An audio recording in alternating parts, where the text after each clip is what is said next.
Attitude like a young O'Shea with an AK. Okay, don't you tell these motherfuckers that my name is O'Shea. Everyone, it's the Nation of Podcation Daily Podcast. I'm O'Shea. Make sure you guys hit that like and subscribe button. Hip hop former CEO Dame Dash goes off on the Breakfast Club trying to clown him over his whole owning Reasonable Doubt or a portion of Reasonable Doubt. Now, as we all know, Dame Dash, the former Rockefeller Records CEO, started the company with Biggs and Jay-Z, made it a multi-million-dollar company, one of the biggest record labels of all time. Shout out to Dame Dash for putting everybody on. I mean, just think of all the folks that was on Rockefeller. You had Jay-Z, you had Memphis Bleak, you had Beanie Siegel, you had Freeway, you had Kanye West, you had Twista. I mean, the list just goes on and on and on about the legends that Rockefeller housed. So, anyway, Dame Dash owned Rockefeller Records, brought us all those artists. He's trying to sell his portion of what he owns with Rockefeller Records, what's left of it, and the portion of Reasonable Doubt that he owns, his percentage of that. So he's been trying to sell this for, a while now for about $10 million. The Breakfast Club, Charlamagne the God, he starts clowning him. They go off. DJ Envy, they clown him. They going off. And Dame Dash responds. Let's take a look at this clip from Dame Dash as he explains. Something was filed in the court on Friday that my lawyer brought to my attention, and I was really surprised that TMZ and that the Breakfast Club and Earn Your Leisure haven't spoken about this yet. But to me, this is something that's very relevant. So this was filed by New York State, not me. Jay-Z's statements to the press have poisoned the environment for the auction. He has claimed that he has a termination right under the Copyright Act and that the rights of Reasonable Doubt will revert to him in 6 years.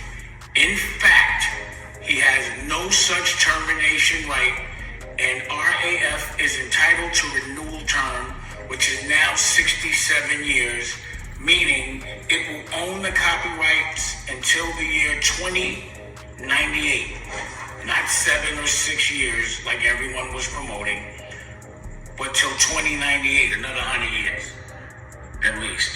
In other words, the highest possible auction price could be more than 10 times higher than it is likely now, given Jay-Z.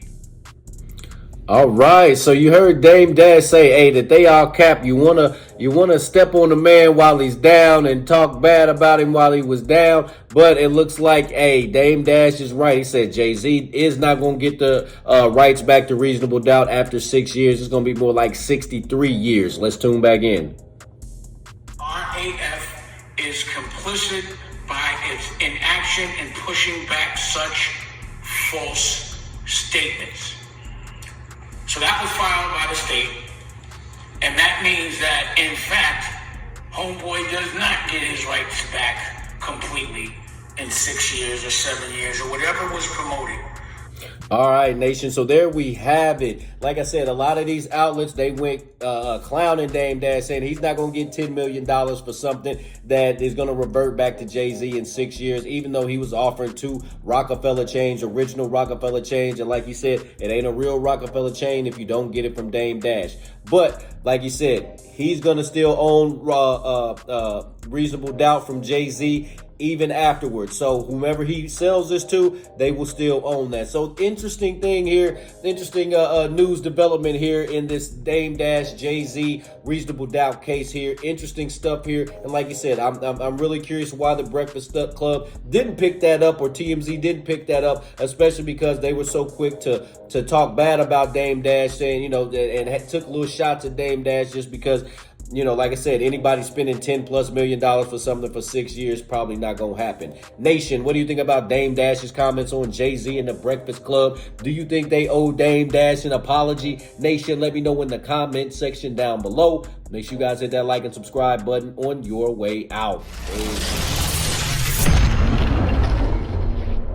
O'Shea and I have been kicking it strong for a minute now. O'Shea doesn't drink. He doesn't smoke. O'Shea is a professional model. Attitude like a young O'Shea with an AK. Okay, don't you tell these motherfuckers that my name is O'Shea.